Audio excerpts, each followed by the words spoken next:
Ciao ragazzi, my name is Anthony. Sorry, I was just laughing. Armando, everybody I put in the new intro for the season doesn't play football this season. Ibrahimovic, Pogba, Lukaku, Dybala. Listen, don't put any Napoli player, please. Nah, it's a bad omen. It's a bad omen. I decided to go live because I had a really good live with Inter Worldwide with 25 people beforehand, and we've got 5 people that have tuned in here already, which is that's more. That's more than worth it, man. I'll be here for one person. I've got one of my Inter Worldwide channel members who subscribes to me every month, and that's fantastic. Ciao, Massimo. Thanks for coming in. You're going to really, really enjoy this nice little casual conversation. It's going to be a good one. Armando, first of all, how are you, my friend? I'm great, Bello. A bit depressed to be back in this weather, but I'm great. Yeah, you would be depressed, man. So let's focus on that for a little bit. While I've got you here, I'm not going to pass up the opportunity to have someone like you talk a little bit about what you've been up to in the last few weeks. So what's going on, man? Tell us a little bit about what we can see up on the screen here. I'm going to zoom in. First of all, let me explain what we're going to talk about. I spent the last 4 weeks in Europe. A good part of those 4 weeks in Europe, I was there for coaching. I've been coaching an Australian team in tour in Spain. And the photo they are about to show, it's a bit of a mix of the experience that I had in Spain. And on top of that, I spent the last few days of my trip in Europe in Napoli. Went to do my Maradona tour. I went to see my family. I meet a few very important people in the scenario of football. It was one of the best trip ever. So the pitch that you see before, it's me attending a Barcelona game where they beat the record of the here that's the game where they did 84,000 supporter. Ooh, 84,000 Sunday. They played against the last team on the ladder. They won 3-0. Lewandowski scored a goal. Very good game, but very disappointed by the atmosphere at the Camp Nou. Well, I was about to say, what's an 84,000 crowd Camp Nou atmosphere sound like? So, first of all, on the good side of the coin, see, these are my coaching staff. On top of us, all around the stadium, there were another 80 people. They were my football players with their relatives or their parents. We managed to buy the ticket for a game that did over 84,000 supporters over the mobile phone app the same day of the game while we were on the bus traveling towards the game. So that's something that, as you know, as an Italian Serie A team supporter, it's something that we always struggle. When we want to go to Italy, watch a game, it's like an adventure just to get some ticket. And over there in Spain, almost 90 tickets were online like that. So it wasn't a struggle to get a ticket, man. No, so the stadium is really bad, man. Looks really bad. I was in Tribuna, which is supposed to be the poshest side, and even the toilets were disgusting. Remind me of the old San Paolo when I used to go watch games in Curva. So, but on their defense, this is probably one of the last few games they're gonna play there. The game, the stadium is gonna be destroyed and rebuilt. I had the luxury to do the tour as well. This is me coaching in Norcia against Norcia. What an experience, guys.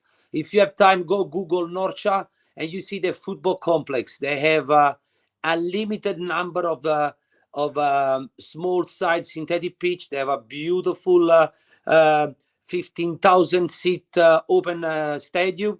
They have a couple of soccer pitch court as well. And then they have their main stadium with over 40,000 seat capacity. That's me coaching against them. Nice. That's in a press conference room. This is an amateur club or second division, third division? That's Division 3 in Spain. But the word amateur does not apply for any club that I visit in Europe. I've played against 14 different clubs. And I went from the lowest borough in Spain where the houses destroyed, the street dirty. And as you work inside the stadium, inside any complex, you got synthetic pitch, you got UEFA lights approved, you got stands. Everything is state of the art. And what's really impressive is even the juniors, they're using the official Euros ball for training. While here in Australia, when you go to clubs buy the $5-6 ball for training. They only get 2 good balls for match day. So it tells you already the difference in the culture. Absolutely. What about this club here? This is the club of my love. That's Torrent FC. I actually almost signed up to stay there and coach with them. That's why I took this picture with the scout. So excited. Listen, wherever I've been in Spain, they made us feel very welcome. It's been one of the great experience. Plus, all the Catalonia, all the way to Valencia, very similar to Napoli. The people, the landscaping, the city. So for me, it was like stay home. But this club here is called Torrent FC. This is a feeder club for Valencia. That's half an hour outside Valencia, this club. So what happened is they can't do much. They have kids, and as soon Valencia like those kids, the kids going over for free almost. They're getting their equipment, they're getting help to get sponsors, but pretty much they don't manage to make money because the kids leave when they're very young. Yeah, very well said. Another one of my channel members for Inter Worldwide, Ian Kerr. That looks like a good trip, 100%. And my other channel member, Karen, Massimo.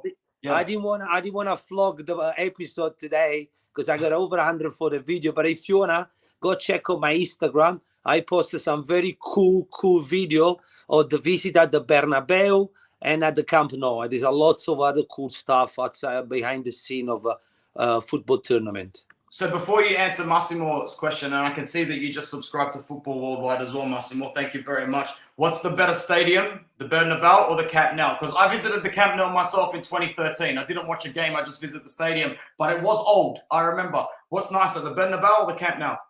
All right.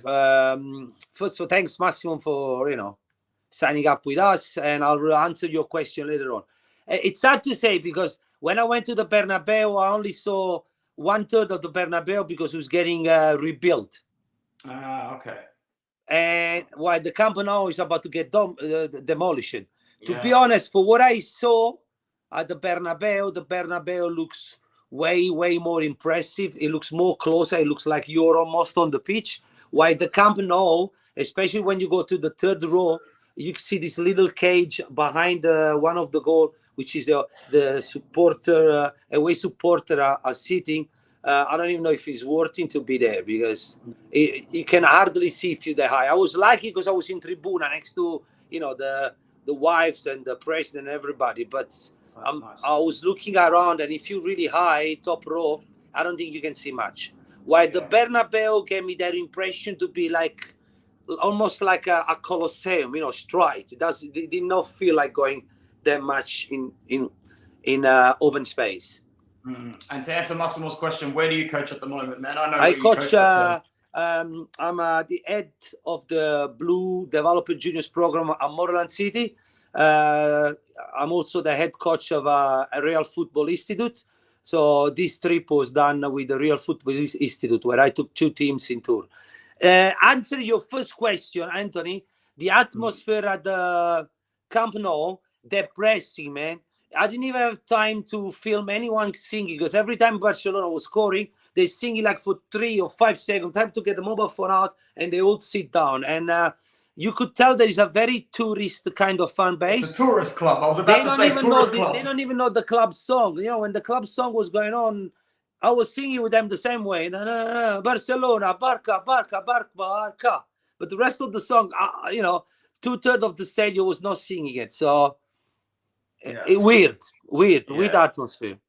I think he does coach in Melbourne, Massimo. I think he might have misheard you there, bro. So Armando does coach in Melbourne. Yeah, in Melbourne, I'm at Moreland City Football Club.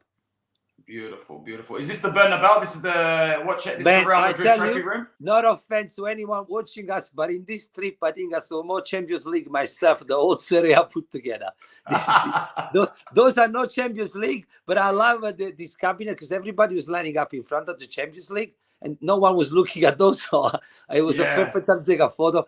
But if you can see what kind of cup are behind me, a couple of UEFA Cup, a couple of International Cup, a couple the old what used to call the cup played with the champions of South America, the Champions League, Intercontinental Cup, This is at the Bernabeu. Bernabeu's mad. See, that's the Bernabeu again. Beautiful. I've always wanted to check it out. You look very happy, man. I'm happy for you. Hey, I know. You also can tell that I didn't have time to find a barbershop. I was too busy coaching. Absolutely. And what was this photo? Last photo? This is when the coaching trip ended, and that's when the the Maradona tour started. I was in Ischia with my wife for 3 days, short holiday together before going towards Napoli. And there was the Champions League game Ajax-Napoli on. And I got invited by the Club Napoli Ischia to watch the game with her. So it was funny because my wife organized this at Ischia so we could spend a few days. You know, there was our anniversary and everything. She ended up spending Wednesday night at the club watching the game. Beautiful. Happy for you, man. Happy for you. All right, enough about Zil Admor. Jesus Christ, hogging my stream. 10 minutes for Zil Admor, but we absolutely love it. I love it. We love it. Sassuolo come from behind to beat Verona 2-1 as we kick off Serie A match day 11. Sassuolo doing quite well after losing their strike power this season in Scamacca and Raspadori. But more importantly, we could go into next season without a team in Verona at all in Serie A because they look crap. Chievo are never going to come back, and Hellas Verona look absolutely awful at the moment. Sassuolo come back to win 2-1. It's looking very bleak for Verona, and you know what? They're going to actually struggle this season to stay up. Whether or not they want to keep switching managers or not, I actually don't think it's going to save this club whatsoever. Sampdoria finally got their first win of their season under Dejan Stankovic, who I obviously have a soft spot for, about time as well. They defeated Cremonese by 1-0 with their goalkeeper Altero having a very, very good game. I've always thought he was a good goalkeeper, to be honest, and I like to see him do quite well. Sampdoria, they're going to struggle this season, obviously, to stay up. You know, they might be the worst, besides Verona, of the teams that weren't promoted last season of Serie A. But, you know, you expect them to do, you know, at least do enough to survive this season. Armando, in 30 seconds or less, what do you make of the sides like, you know, your Verona, Sampdoria, Bologna, who we're not even going to talk about in this video? They're going to struggle. No, if I just want to touch on Verona, it's funny because we said it before at the start of before the season started, when we start talking about our prediction, that Verona was not looking promising, losing the coach and a few players. Then the season started, and I think in the first few, we managed to do a couple of episodes, did we? That we were surprised, or we chatted privately that Verona was doing good, and then they just stopped it. Listen, you mentioned, I think even some Salernitana looks better at those sides right now. You know, so, and Salernitana was given not even time to build the team. You know, the summer was really busy changing owner and everything. So, you know, Monza looks so much better than them. Yeah. So I think Salernitana are still just really coasting on the high, like the amazing way that they finished last season. The momentum they had, they would be thinking, well, if we could come back from being 9 to 11 points off safety and still survive, there's no reason why we can't go hard in the first half of the season in Serie A this time and survive in the end. Exactly. So these teams here, you know, they cannot stay up only because their name is historically linked to Serie A. We had so many in the past. Look at my own team, Napoli. Before we went bankrupt, anyway, we were going up and down Serie A, Serie B. We had some very bad times. So the name means nothing, you know. And you know what's scary? That all these clubs that you mentioned, I think all of them, they go really weird forester ownership, or they got some kind of weird ownership going on anyway. So it tells you that also not all the new investment they come across could be wise investment, you know, especially this cheap overseas investor. Yeah, 100%. Thank you for coming into the video, Emiliano. I see you. We've got 11 live viewers right now. That's why I decided to switch this one to a live one tonight. Very, very nice. Before we go to Napoli, Roma, I've got to keep saying, man, because I've been saying from the start of this season, Lazio play the best football in Serie A, except for Napoli. The second best performing side on the pitch this season is Lazio. It won't be any surprise to Armor, who's had Maurizio Sarri as a manager before. Do you think Lazio can break someone's heart this season and sneak a top 4 spot, maybe ahead of the likes of Juve or Inter? Because I've been saying it from the start of the season, man. Sarrismo ball is very much real because these players on the pitch for Lazio, they're not world class. They're not world beaters. Don't look at me in the eye and tell me Romagnoli is a world-class centre-back. Don't tell me Mattias Vecino is a world-class box-to-box. They're not, but they seem to be ticking the exact same way that Sarri wants them to tick. And to go to Bergamo and win 2-0, I'm impressed. Zaccagni also looks like a reborn. He's just very good. I give you a nice little thing about Lazio. I think I mentioned to you in a private message. The last time Lazio considered a goal was the 2-1 defeat against Napoli in September. I think the first week of September. They have conceded 0 goals since. So you're definitely going to give them credit. Yeah. They just in good. Serie A, I'm talking about Serie A. In Europe, Yeah. they consider goal, just in case we got some viewers that's really picky. Yeah, absolutely. Ian It agrees. definitely solid. the way the other teams are going, it's not just Lazio having a very good season and knowing Sarri, that's the way he will play the whole season. The only thing is, is he gonna make the same mistake that he made in Napoli, utilizing always the same 11 and get towards the end of the season and they blow up? Now, if he can build enough points and blow up towards the end and still be top 4, that would be great. Of course, that's not a kind of mentality you want to go if you want to go for the title. You need to use more than 11 players. Of course. I don't think anyone's expecting them to challenge for the league, but if they were to get a top 4 spot this season, considering how competitive Serie A is, it would be considered a fantastic accomplishment for them. All right, the train keeps on rolling. You're making one Jesus look like bloody Thiago Silva 10 years ago. It's incredible. Talk to us, Armando. You must be very, very happy, man. I know you're the type of Napoli fan that, you'll be happy when you guys mathematically secure top 4. I know that was your thing last season, but as the games go on, Armando, it's going to be harder for you to deny the fact that you got to go for the gold here, Listen, man. I'm telling you exactly the way I see it. And I don't understand. A lot of people keep saying, oh, why you guys are so happy? You guys are celebrating. The title is won in May, blah, blah, blah, blah. I'm not celebrating any title. But I have to be honest, I'm celebrating, first of all, if you remember, the month of August, a good slice of fans were against the club. It was everybody blaming the president, everybody blamed the Mercato, everybody crying for Insigne, for Fabian. Yep. And I was here on this show telling everybody I'm so happy what Napoli is doing. I think Napoli will do great. I think this new science is going to be fresh. I think Insigne and Fabian Ruiz were a weight for us. They were not extra players. I always said that Insigne was an overrated. You can go through 1,000 of episodes of this show where I'm saying so.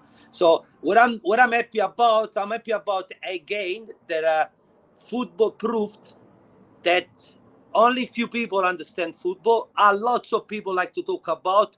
Everybody thinks to know about. So I'm happy that I was right. I'm happy that Napoli is at the moment, right now, as of today, is a team that no one wants to face because it's an impossible team to face right now. Now, form and injury free, then we can start talking about the title. But we are in October. There is a 2 months off, and then the new season starts in January again. It will finish in June. With a World Cup in between. So anyone that talks about title or winning anything, it's just either a delusional or just doesn't know football. Because, and that's not just for Napoli, anything, Yeah. Right now, at the moment, is the best team in Serie A. Right now, take players individually, are probably the best players per role in Serie A, give it or take it. Not all 22, you know what I mean? Yeah. But Kravachevskla, number 77. Can you find anything negative about him? No. Does he play any bad game? He's unstoppable. But we start showing him at the end of August, and we are at the end of October. So if that's the way he is, like the whole season, then it will be the next crack. Kim, the center back, it's a wall. He's been performing way better than Koulibaly. But I cannot judge a player in 3 or 4 months. Mario Rui, since Insigne is not there anymore, he's become the new Roberto Carlos. The way he crossed those balls, unbelievable. Because finally he can hit the line and he can cross the ball. Finally, when he overlap, he gets served the ball. Instead, Insigne used to cut inside and try to tira giro, go back to the goalkeeper. So there's been a lots of things so far. They've been great. But we don't know if they're going to last. If that's the real Napoli, if that's just a matter of form. What I really like is that in the World Cup, we're only going to send 6 or 7 players. And I can see by the national team they play for that they're going to be back home after 3 games. So what everybody always said that Spalletti has the bad December and he dropped the form at the end of the season. Then this year, December, we're not going to play. Yeah. Which is already a plus. And second, Spalletti can do the preseason again. So maybe Maybe. What did you You know, think of the Karsdorp red card at the end of the game? Very much an overreaction. I can't remember the last time I've seen a player staunch the referee like that before. sorry, wrong side. I was trying to Oh, put myself in the center. You know what? I didn't like it. I did not like it. The Mourinho words at the end of the game. I did not like the attitude. What I noticed this year so far, which is weird, every time we beat a team, and now to be honest, we didn't just beat a team. Napoli beat Liverpool in England. Napoli beat Glasgow in England. Ajax at home and in England. We gave him 10 goals in 2 games. Liverpool gave him 4 goals. We won at San Siro with Milan. We won at Roma with Lazio. Roma with Roma. You know, we beating some top teams. And every single time a coach does an interview post-game against Napoli, we did not deserve to lose. You know, Napoli did nothing special. No, I don't know if these people watch the games because it's not me as a Napoli fan, but you've been watching Napoli playing. Can you tell me any game that Napoli don't deserve to win? I can't remember one, but that's just Mourinho doing Mourinho things. But I know that him and Spalletti are friends, and he still had to run his mouth after the game. But even the guy from Cremonese said so. You know, all these coaches that we beaten. So I feel like it. All right, don't want to give us credit. Don't give us credit. We don't need it, but we're having fun right now.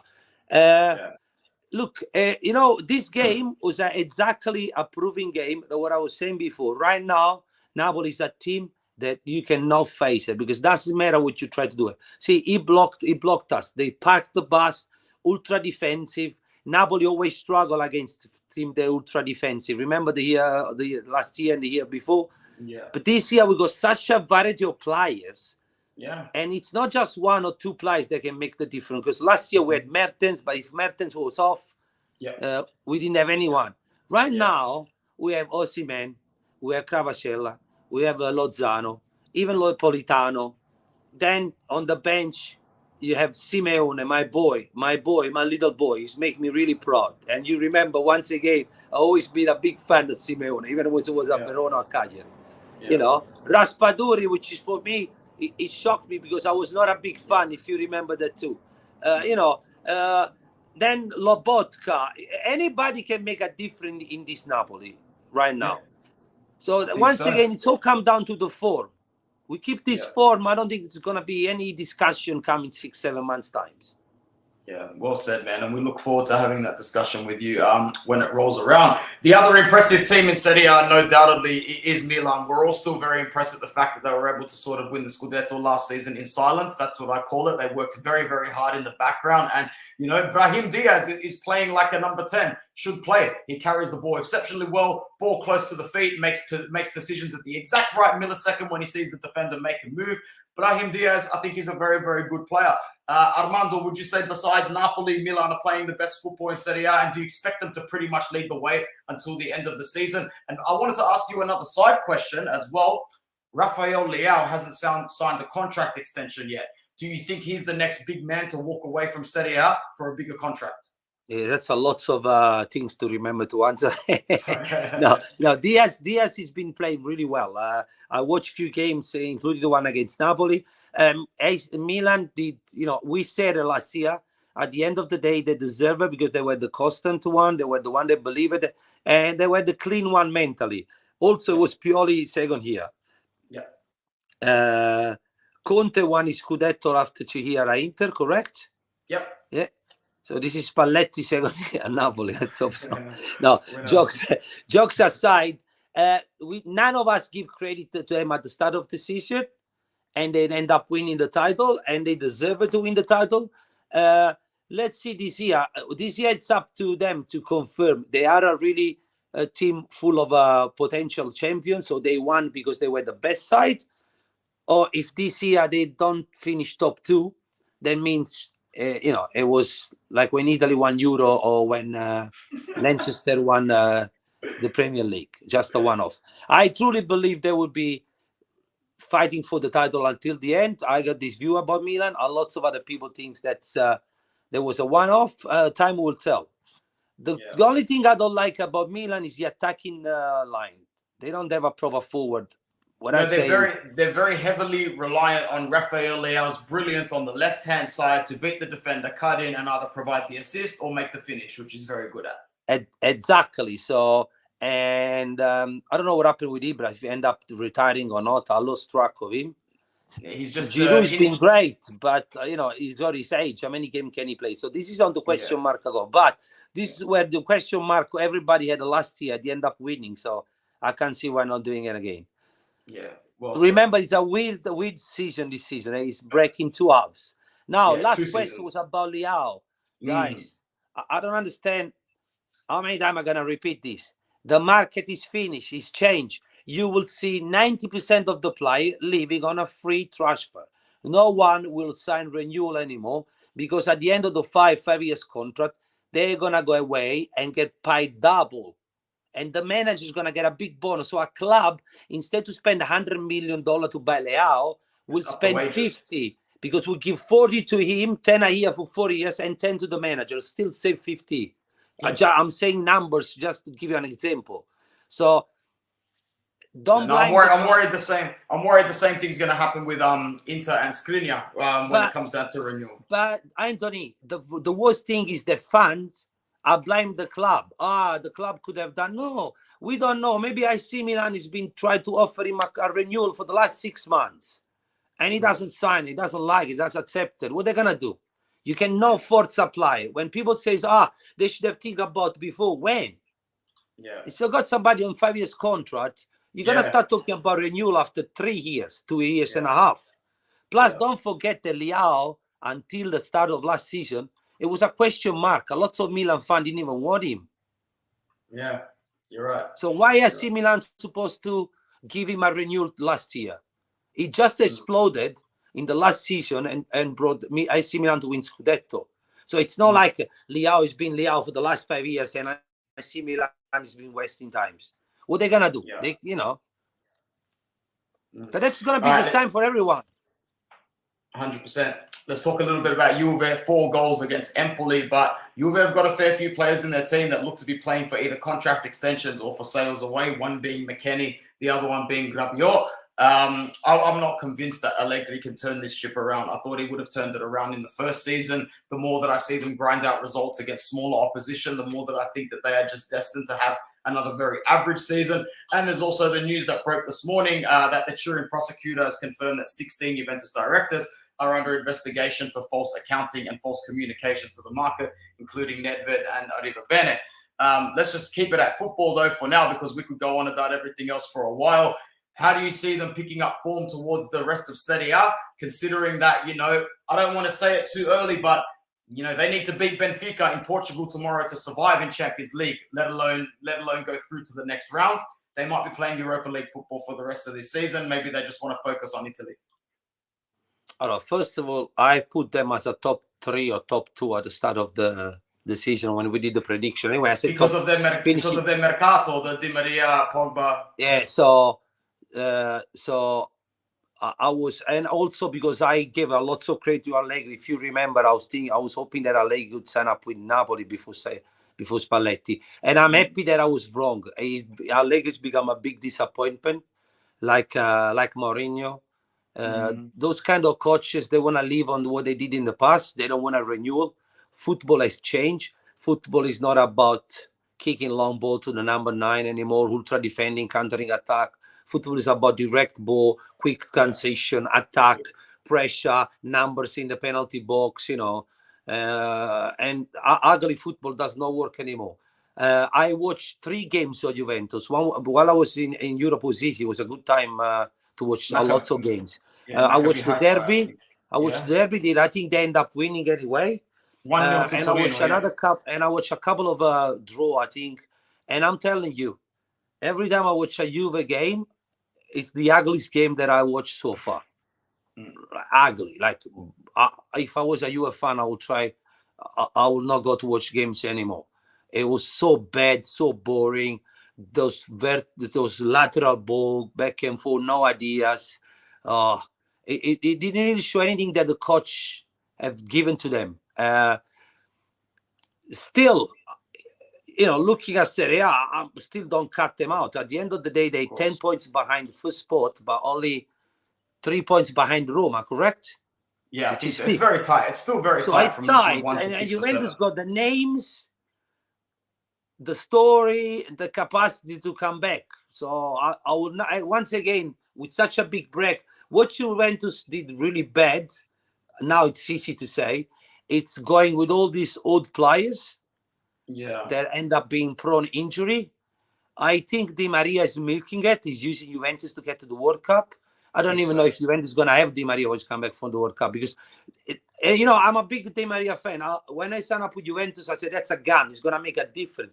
But the way he's been acting, injury, come back from injury, send off, 3 games off, come back, does another stupid things, and then injury again. It's like he's milking it. And what worries me, a lot of those players that are probably at the last World Cup in their career, I don't think I think we're gonna start very soon see them pulling their legs in. Yeah. Oh, he's not the only one doing it, right? I think Romelu Lukaku is doing the same thing to Inter. Yeah, exactly. I think he's doing the exact same thing. We're talking about Juventus. That's why I mentioned Juventus. But it's something you're going to see all around. That's why I don't like this World Cup also in the middle. Oh, it's horrible. It's horrible. Porca miseria. Talk about a heart attack, man. Inter 3-4 winners in Florence. It was absolutely brutal to watch first thing in the morning. Up 2-0 after 14 minutes. And the only positives I can take from this game is, even though I said in my earlier video on Inter Worldwide, I don't consider them world-class on the grand stage of football, but I do think Nico Barella and Lautaro Martinez are starting to show that they are in the best tier of Serie A players. They're up there with the better players in Serie A, and I was really enjoying them. Nico Barella has 5 goals from midfield this season, breaking his record. And when Lautaro Martinez is hot, he's very hot, and he could be a key to Argentina going deep into this World Cup. So I speak a lot about Inter, and I just wanted to throw it straight over to Zio Anmo.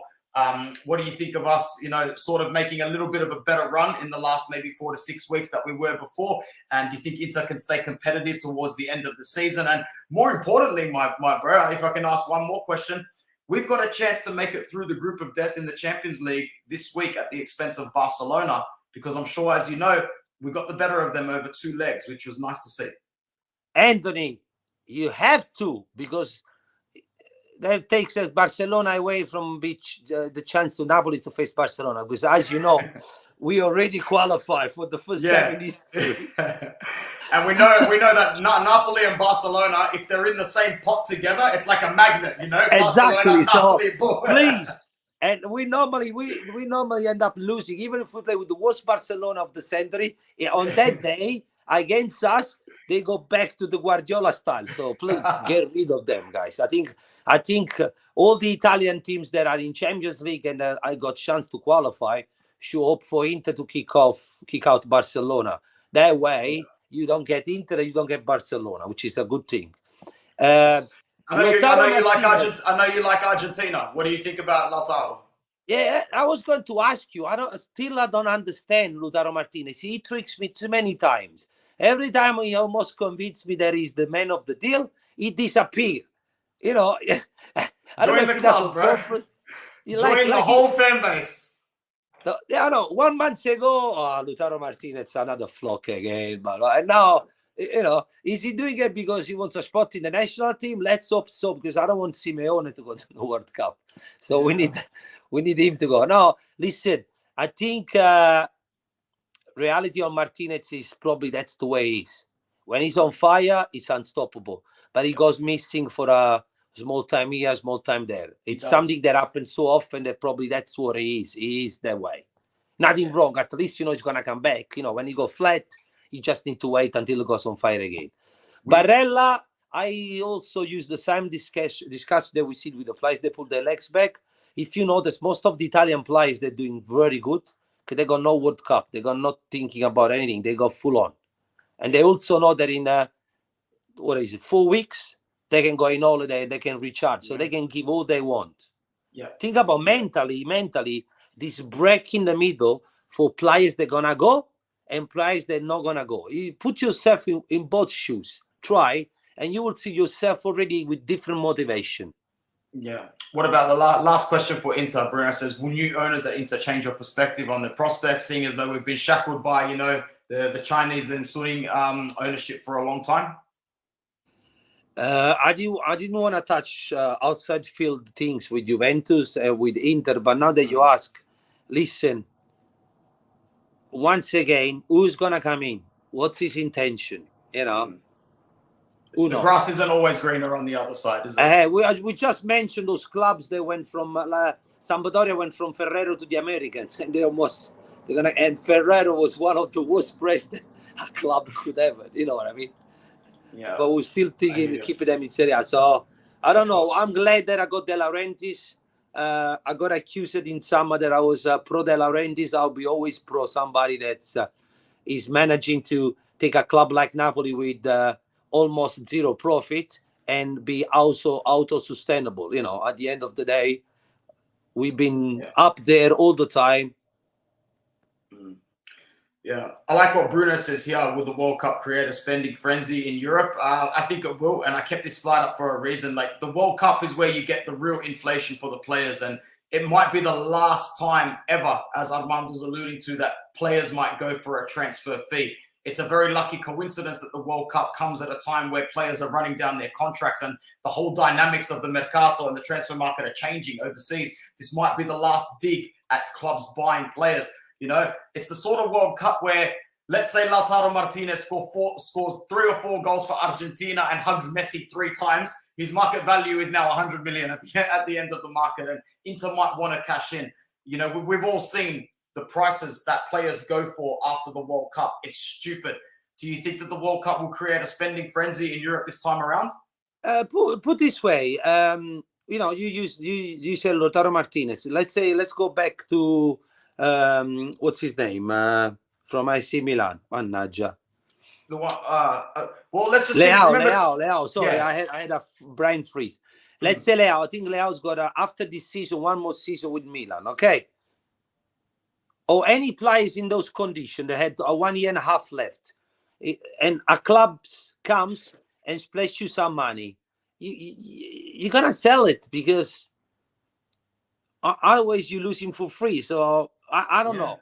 I would, like I said, football unfortunately has changed, and unless the ICA, which I think will do, because FIFA is losing more and more power, and the ICA is gaining more and more power. The ICA is the club union, in other words, and presidents start pushing really hard to put some limitation to the agents. And I think one thing they need to start working on, and they were doing already, going back at the of trying to find a compromise law of the pre-Bosman law, because football players cannot be compared to a normal employees, simply because when you go work for your new employee, it does not pay you. It does not pay the old employee to go across. So there needs to be a law that protect the clubs that spend 100 million to buy players, not to lose him for free in 5 years' time. There must be some minimum cap, some percentage, something will happen. Like already started with the players going to the World Cup or play for the national team. I know it's just a little step, but as you know, since this year, every federation will have to pay, I think, €1,500 per day or something like that. We share it for any players that leaves his team to go to do the national team, to do the pre-World Cup and the World Cup. Yeah. And eventually the national team is going to be postponed in 1 month only, like the African Cup, maybe all in January, all in June. And that's it, because clubs are putting too much money. And right now, clubs are the only one they're losing. You know, the clubs, the president are the only one they're losing right now. Yeah. 100%. In football, the clubs and the president are the only one that always lose. Yeah. Well, they're the ones that have to give the most. They've got the most to lose. FIFA takes all the money for sponsorship and then leave peanuts to the clubs. Yeah. Agents dictated players how much, how long, and they take a cut. Players decide not to renew and leave and get more money. You know. Yeah. So the only entity in football right now is in losing games. The president at the club. So, and the clubs are the one that put the money. So something needs to change. They need to be protected. For sure. Last thing, Torino beat Udinese away from home. Good win for Torino. Every season, there's one team that starts really, really fast out of the gates, but you know they're going to bust eventually, and that's got to be Udinese for this season. I think that they play good football, and I think that they will continue to play good football, but definitely not riding them on a top 4 train or a high horse at all. Looking at the ladder after match day 11, we've got Napoli obviously on top. 3 points ahead of Milan, Lazio, and Atalanta make up the top 4. Roma, Udinese, Inter, and Juve make up the rest of the European spots, with Sassuolo, Torino, and Salernitana still doing okay. Empoli can feel pretty confident at the moment, but in my opinion, from there on down, it's going to be a slugfest to the end of the season. You're going to see this ladder change a lot, so we're not going to talk about it too much. There were a few teams and a couple of games that we didn't cross on this particular video, but we'll go back to them later on in the season. Armando, any final comments on Serie A or anything before we head off in peace, my friend? No, guys, just enjoy the moment for anyone. You know, don't think about what's going to happen in June, because June is so far. Long time. So far. So, you know, a team that is 20 points behind might win the league. A team that is on top might be relegated. Everything depends. Imagine you lose 3 or 4 your key players from injury from the World Cup. Yeah. You know, anything Your season's can over. Your season could be over after the World Cup. Yeah, just by looking at your squad. Exactly right. Zio, it was an absolute pleasure to have you back on the channel again. Thanks for coming by, man. Thank you, and thanks for everybody for watching, and thanks for all those questions, guys. It was beautiful. We had a high of 12 people here. Thank you to everyone who stuck around after my Inter Worldwide live that I did before. If you are new to the Football Worldwide platform, make sure you subscribe before you leave, and I'll be back with more Serie A content next week and the week after and all the weeks after that. Grazie, Zio. Thank you to everyone in the chat. Ciao.